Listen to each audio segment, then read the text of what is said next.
vamos, aleluia, nos colocamos diante dela, ela vai apertando, ela vai aparando, ela vai organizando, ela vai fazendo com que as engrenagens da nossa vida dê certo, aleluia, e nós vivamos uma vida plena na presença do Senhor Jesus.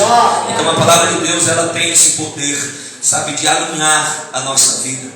E assim como o motor de um carro, quando o mecânico pega ele, começa a trabalhar, ele está parado ali, mas o mecânico ajusta uma peça aqui, ajusta uma ali, coloca uma corrente, uma correia aqui, quando der fé liga, coloca gasolina no motor, aciona e o carro começa a andar. Se prepara, você vai correr mais forte, você vai voar na presença do Senhor, em nome de Jesus Cristo de Nazaré. Glória a Deus. Eu queria já que você abrisse a sua Bíblia em 1 Coríntios capítulo 10. Olha, eu vou dizer uma coisa para vocês. Eu escrevi uma mensagem. Eu ministrei uma mensagem sábado retrasada no culto de jovens ali. E eu fiquei com aquela coisa. Eu vou pregar que eu escrevi, eu vou pregar que eu ministrei lá no culto de jovem.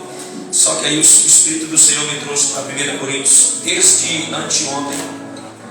1 Coríntios capítulo 10. Eu ainda estava lá no Trairi e o Senhor, Ele me fez refletir nesse texto novamente. E eu já não sei quando que eu ministrei essa palavra aqui, mas eu quero ministrar essa palavra novamente aos nossos corações, porque eu acredito que Deus, Ele espera que eu ministre essa palavra. Não era que eu escrevi, não era que eu preguei lá no culto de jovem ali. Eu acredito que tem que ser essa daqui, que já faz alguns dias que o Senhor tem que estar me incomodando a ministrar nesse texto. 1 Coríntios capítulo 10, a partir do verso 1 em diante. Amém, queridos? Glória a Deus, feliz aqui por ver o irmão Marcos ali, a irmã Liette, a família preciosa, né? Ali a filha do Dedé, essa jovem ali mora vizinha minha mãe. Sejam bem-vindos. Foi falado o nome de todo mundo, foi? O irmão Sebastião falou, todo mundo foi. Que bênção, maravilha. Glória a Deus. Fala o nome do irmão do Rafael. Olha vocês, olha, eu vou dizer para vocês. Sintam-se amados, sintam-se acolhidos. Nós realmente queremos vê-los mais vezes nesse ambiente. Amém, queridos? Eu tenho dito que o jardim, ele é mais bonito quando ele está florido. E você é uma flor que já faz parte desse jardim. Amém, queridos? Glória a Deus. Portanto, irmãos, não quero que ignoreis que nossos antepassados estiveram todos debaixo da nuvem e todos passaram pelo mar em Moisés. Todos eles foram batizados na nuvem e no mar. Todos comeram do mesmo alimento espiritual e todos beberam da mesma bebida espiritual, porque tinham a sede saciada pela rocha espiritual que os acompanhava, e essa rocha era Cristo. Entretanto, Deus não se agradou da maioria deles, e por isso seus corpos ficaram espalhados pelo chão do deserto. Esses fatos ocorreram como exemplo para nós, a fim de que não cobicemos o que é ruim, como eles fizeram. Queridos, eu não sou nenhum negacionista, eu não sou pessimista. Quem anda comigo sabe que eu tenho procurado, ao abrir os meus lábios, liberar palavras de bênção sobre a vida das pessoas e liberar palavras que venham levantar o ânimo e o coração das pessoas. Mas essa é uma palavra que eu vou estar batendo em 5 versículos que ele começa com não. 5 versículos que começam com não. Começa já no negativo. Não vos. Só que se nós entendermos esses 5 versículos que eu vou ruminar com vocês aqui essa noite, se nós entendermos, nós vamos viver ainda mais na presença de Deus. E a nossa vida, ela estará alinhada diante do Senhor. A sua família estará alinhada diante do Senhor. Essa igreja estará alinhada diante do Senhor. Como eu falei, eu não sou nenhum negacionista, mas eu vou bater em 5 versículos aqui que começam com um negativo, com um não. Mas se nós atentarmos bem e entendermos o que o Senhor, por meio do seu Espírito, vai ministrar ao nosso coração, a nossa vida, a nossa família, a nossa igreja, ela vai continuar firme no caminho do Senhor, na presença do Senhor, e recebendo do Senhor vida plena, em nome de Jesus. Amém? Queridos, a igreja de Corinto era uma igreja problemática. A igreja de Corinto era uma igreja que deu muito trabalho ao apóstolo Paulo. Era uma igreja que tinha grupinhos, onde alguns diziam eu sou de Paulo, outros diziam eu sou de Apolo, outros diziam eu sou de Cefas. Então havia grupinhos na igreja de Corinto. E isso deixou Paulo, de certa forma, indignado por eles estarem ali agindo de forma partidarista. Panelinhas que estava minando as forças da igreja. Fofoquinha para cá, fofoquinha para ali. E Paulo, ele escreve a carta, a primeira carta aos Coríntios, puxando a orelha mesmo deles. A igreja de Corinto também era uma igreja que colocava para debaixo do tapete o pecado de prostituição. Porque na igreja de Corinto, um dos jovens havia se deitado e se relacionado sexualmente com a mulher do próprio pai, com a sua madrasta. E a igreja estava sendo conivente com essa prática imoral. E Paulo, ele escreve chamando a atenção: vocês não podem permitir que o tal esteja na comunhão dos salvos. Ele precisa ser advertido, ele precisa, de certa forma, cair em si. Porque uma coisa, querido, é a pessoa praticar o pecado e se arrepender. Outra coisa é ela continuar na prática do pecado, não se arrepender e permanecer na comunhão como se nada tivesse acontecido. Então Paulo estava indignado. A igreja de Corinto era uma igreja que, de certa forma, era egoísta.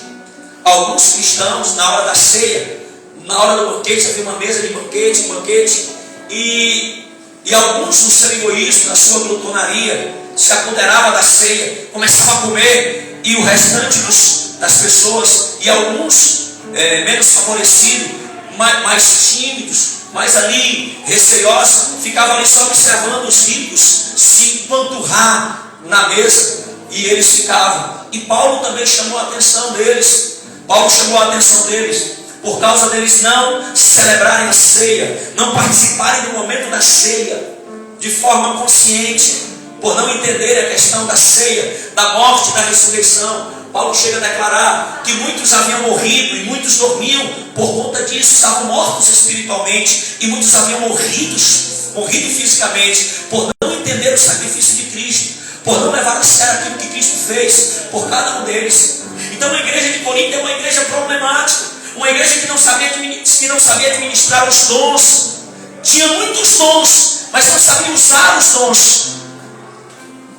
Eles eram cheios do Espírito, mas eles não conseguiam administrar o dom do Espírito, o fruto do Espírito que estava sobre eles.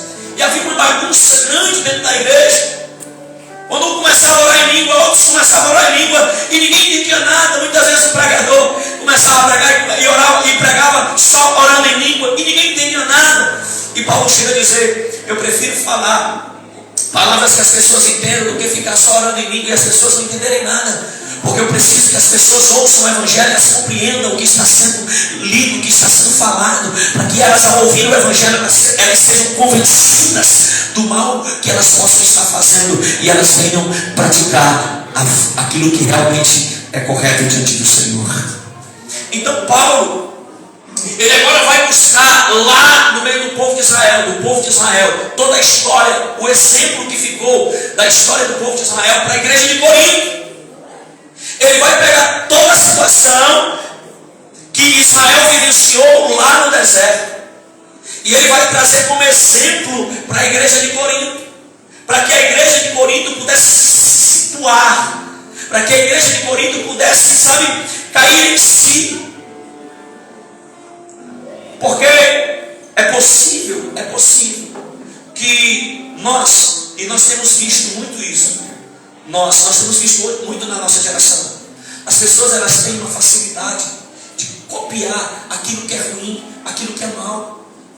A nossa geração está repleta de pessoas que, elas têm mais facilidade de copiar aquilo que não presta do que aquilo que realmente é correto. Então Paulo agora vai pegar o exemplo daquilo que aconteceu com o povo de Israel e vai dizer assim: olha, aconteceu isso aqui com eles, e nós precisamos atentar para isso aqui, para que nós também não venhamos padecer. Amém, queridos? E hoje eu percebo que o Espírito está querendo também alertar a cada um de nós, porque muitos que estão dentro de igrejas, infelizmente, acaba querendo copiar as coisas de pessoas que estão lá fora. Você não precisa mais, a igreja, ela não tem que apontar só, se é que eu posso usar essa expressão, apontar o pecado dos que estão lá fora de forma alguma. Porque, infelizmente, a igreja de modo geral, estou falando da nossa igreja, a igreja de modo geral, ela tem se corrompido. Durante muito tempo era falado da prostituição do A, do B, do C, do D. Só que, querido, tem gente que tem pastor dentro da igreja que casou já a terceira vez, a quarta vez.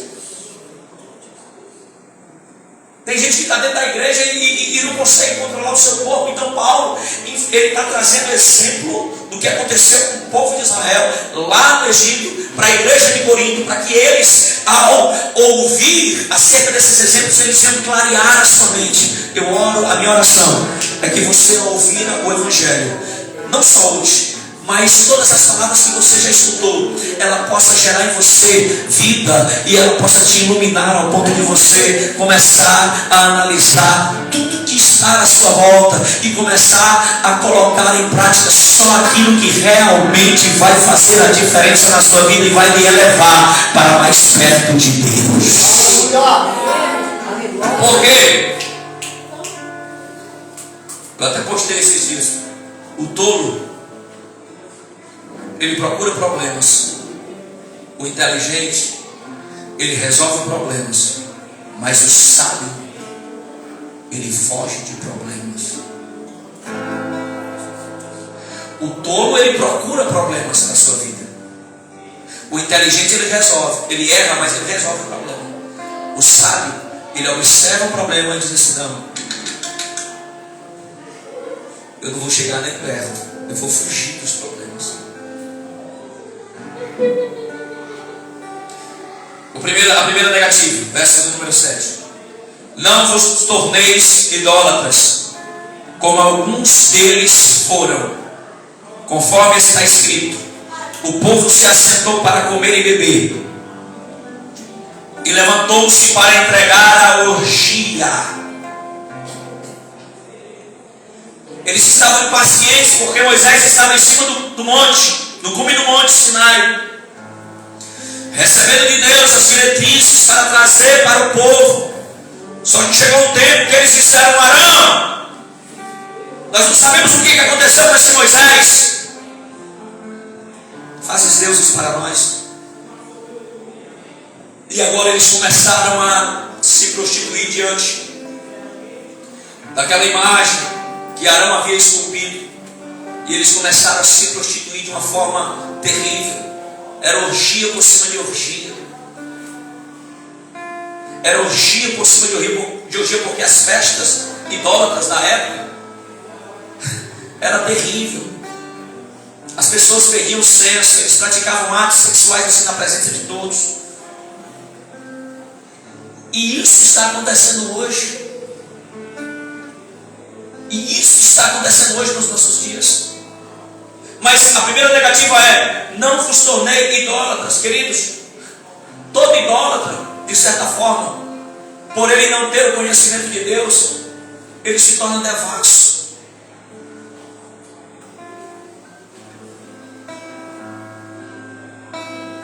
A idolatria, a pessoa que permite-se ser dominado por esse espírito que lhe leva a idolatrar, a adorar outros deuses. E detalhe, idolatria não se restringe apenas a adorar imagens. Porque talvez nós estejamos colocando coisas em primeiro lugar do nosso coração que está roubando o lugar de Deus. E isso é idolatria, tudo que rouba o lugar de Deus, tudo que tira o lugar de Deus, tudo que tira Deus do primeiro lugar do nosso coração é idolatria. No caso deles, na idolatria deles, eles se prostituíam. E eles eram orgia por cima de orgia, bebendo e se prostituindo. Porque todo idólatra não tem responsabilidade com aquilo que Deus entregou em suas mãos. Todo idólatra, ele vai de alguma forma tentar saciar os seus desejos carnais. Eu não vou longe não. Eu não quero aqui atacar ninguém. Mas a maioria dos idólatras quando termina a missa, Muitos passam logo no bar para pegar um litro. É verdade ou não é verdade?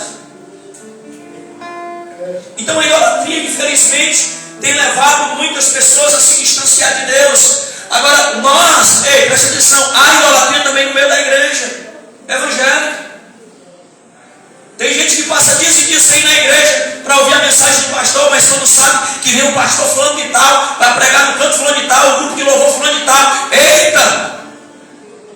Mas vai, paga Uber, compra roupa bonita para ir ouvir. Nada contra, a gente precisa respeitar a unção que está sobre a vida das pessoas. Mas se eu sei que tem uma programação na minha congregação, se eu sei que tem alguém que vai ministrar a palavra, que vai adorar, olha, eu vou adorar o meu Deus. Eu não vou deixar de estar na minha congregação adorando a Deus para ir sair para ouvir uma mensagem no canto fulano de tal, de fulano de tal, porque tem alguém aqui em cima desse altar que prega o evangelho e fala do amor de Deus, e a palavra de Deus pode mudar a minha vida também.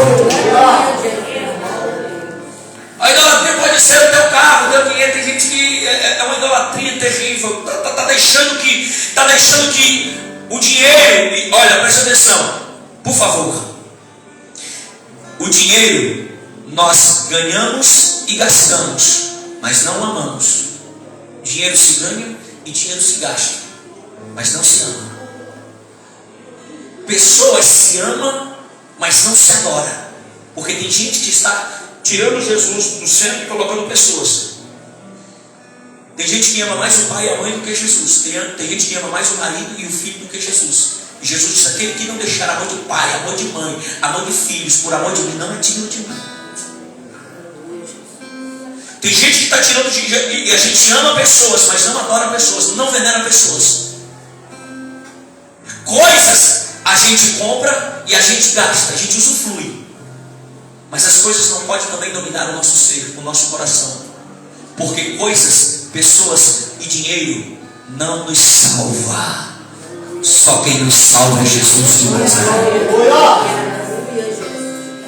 Então esse é o tempo de nós deixarmos de ser idólatras. E não é a igreja de modo geral tem que parar de idolatria. Amém, queridos? Ganhe dinheiro e gaste dinheiro, mas não ame dinheiro, porque o amor ao dinheiro, o amor ao dinheiro é a raiz de todos os males. Ame pessoas, se esforce para cuidar de pessoas, mas não permita que as pessoas assumam um lugar no seu coração que só Deus é para estar nele. Amém, queridos? Compre coisas, sim, trabalhe para comprar aquilo que você deseja, compre. Mas também não permita que as coisas assumam um lugar no seu coração. O primeiro lugar no meu e no seu coração tem que ser do Senhor. Mas buscai, pois, o Senhor e a sua justiça em primeiro lugar, e as demais coisas vos serão acrescentadas. Tem gente que hoje, que outrora estava na igreja, é uma bênção. Só foi arrumar um emprego e sair da presença de Deus.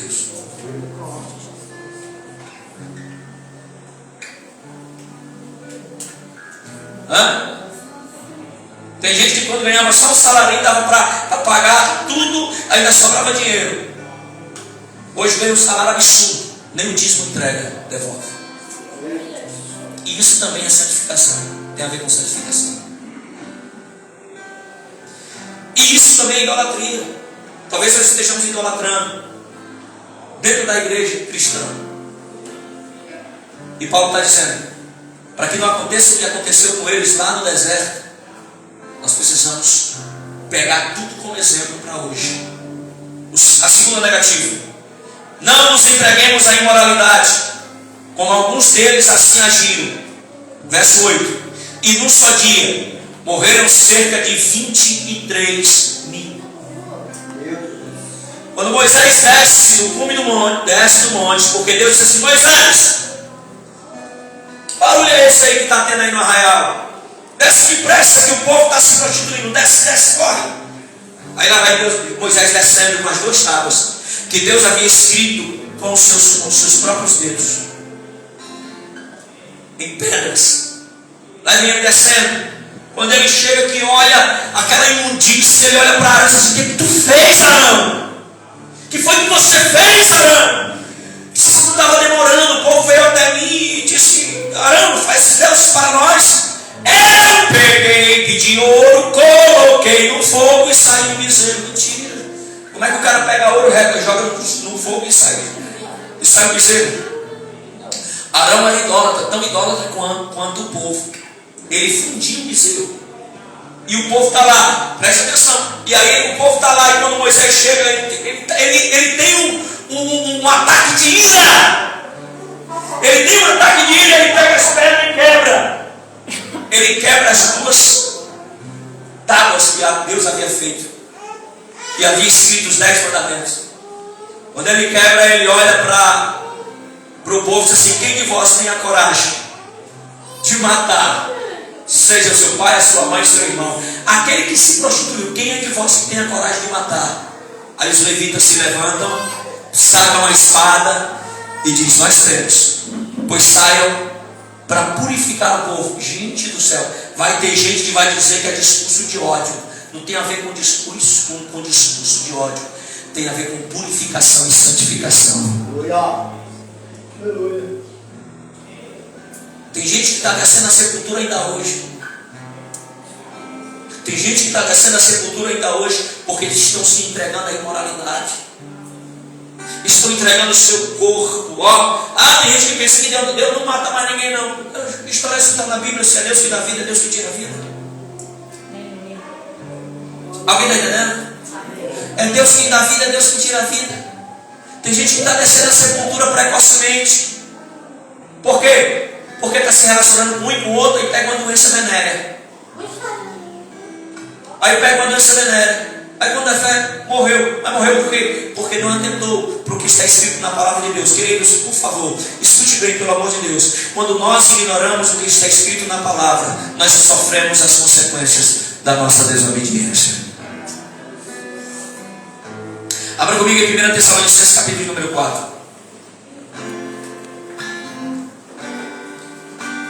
1 Tessalonicenses capítulo número 4. Por favor.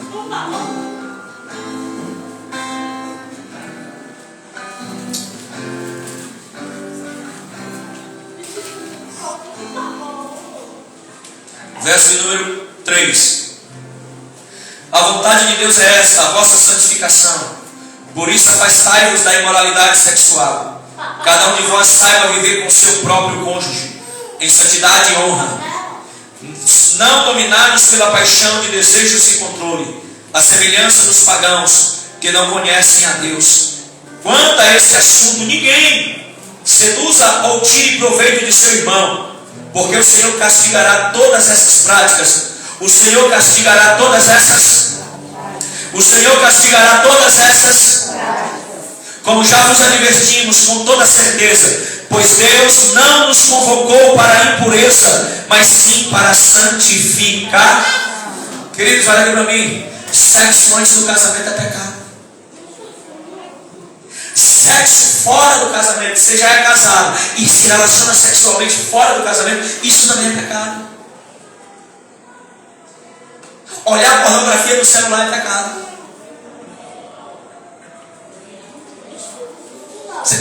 Quem está entendendo? Amém. Sim. Relacionamento entre homem com homem, mulher com mulher é pecado, porque está escrito. Não sou eu que estou dizendo, é o que está escrito. E nós não podemos ir contra o que está escrito. Se está escrito, nós precisamos realmente nos submeter ao que está escrito, nos adequar ao que está escrito. Não é a Bíblia que tem que ser reescrita, é o ser humano que precisa se converter. Não é a Bíblia, estão dizendo por aí que a Bíblia precisa ser reescrita. E deixa eu dizer uma coisa para vocês aqui. Quando você for comprar uma Bíblia, tome muito cuidado. Que tem uma Bíblia que foi escrita agora recentemente, eles tiraram, não é Marquinhos? Lembra? Ó, Marquinhos, balança a cabeça aqui. Eles tiraram todos os versículos, todos os textos, onde os escritores falaram, escreveram acerca de relacionamento entre homem com homem, mulher com mulher. Eles tiraram tudo. Quando vocês forem comprar a Bíblia, prestem muita atenção, cuidado. Por que isso, pastor? Porque as pessoas, elas querem que a Bíblia se adeque a elas, aos seus pecados. Tipo, o meu pecado não tem que ser. É por preço. Amém? E ainda mais quando o pregador não consegue estar fazendo o povo achar graça. Amém, irmãos? Porque nós queremos chegar na igreja e ouvir a palavra que realmente nos alegre, nos agrade. Como disse Paulo a Timóteo, saiba disso, meu filho, nos últimos dias as pessoas serão amantes de si mesmas. Elas terão coceira nos ouvidos, comichão nos ouvidos. Elas vão amontoar para si doutores, mestres. Elas vão querer ouvir somente aquelas pessoas que pregam, falam coisas agradáveis para ela. Em outras palavras, continue no seu pecado. Jesus te ama do jeito que você é. Ei, deixa eu te dizer algo. Não. Abandone o seu pecado. Arrependa-se do seu pecado. Diga: Jesus, eu experimento a tua vontade. Jesus, eu não quero viver na imundícia, porque eu não fui chamado por Deus para viver na imundícia. Eu fui chamado para a santificação. Santificação significa consagração, separação, dedicação. Santificação é você se dedicar, é você se consagrar, é você se entregar, é você se render. Sou eu e você.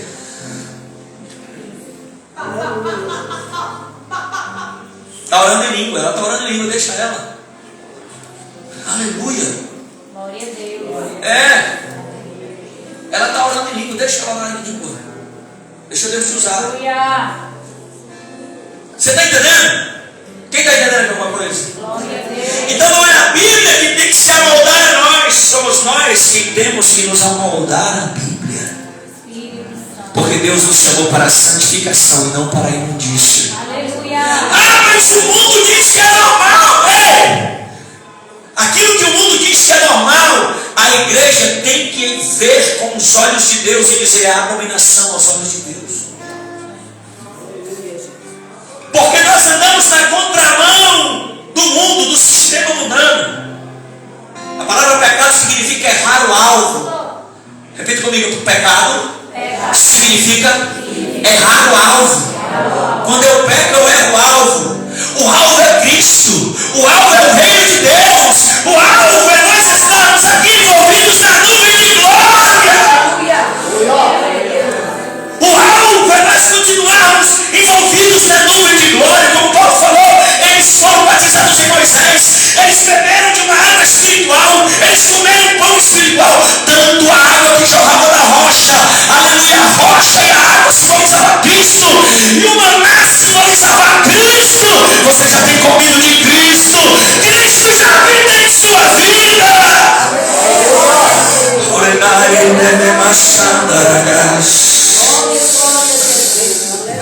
O que o mundo diz que é normal, a igreja precisa dizer: é abominação. Porque nós andamos na contramão do mundo. Amém, igreja? O que o mundo diz que é normal, a igreja diz: é abominação. Porque a igreja anda na contramão do mundo. Não é normal. Não é normal. Porque quando uma família é destruída por causa de um pecado de prostituição, não é normal. Não é normal. Quando um homem e uma mulher que está se entregando ao vício, e isso está trazendo prejuízo para o seu corpo e para quem está ao seu redor, isso não é normal. Porque está trazendo destruição. Não é normal quando nós vemos crianças sendo aliciadas, sabe, sendo tiradas, roubadas dela a pureza. Isso não é normal. Isso é do diabo. Essa ideologia maligna que está imperando no mundo, isso é coisa do diabo. Porque a inocência das nossas crianças está sendo roubada, a pureza das nossas crianças está sendo tragada. Ei, pai, ei, mãe, como cristãos nós não podemos aceitar aquilo que o mundo está dizendo que é normal. Não é normal.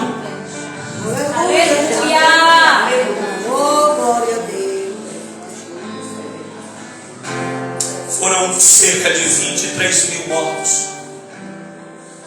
Deus não quer morte. Deus não tem prazer na morte do ímpio.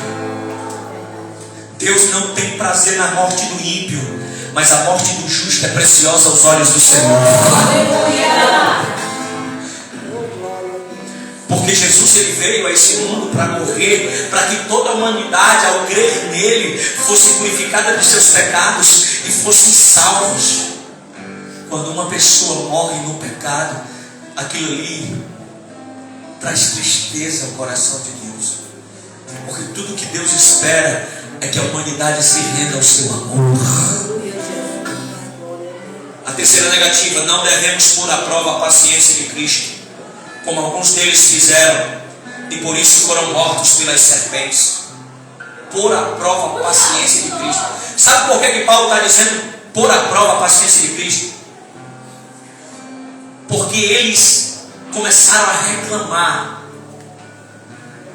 reclamar porque não estavam comendo maná demais, estamos enjoados desse maná. Lá no Egito a gente comia peixe, comia cebola, comia alho. Eles estavam com saudade de cebola e de alho que comia lá no Egito, sendo chicoteado. E eles estão agora pondo a paciência de Cristo à prova. Ei, olha aqui para mim. E quantas vezes nós também não temos colocado à prova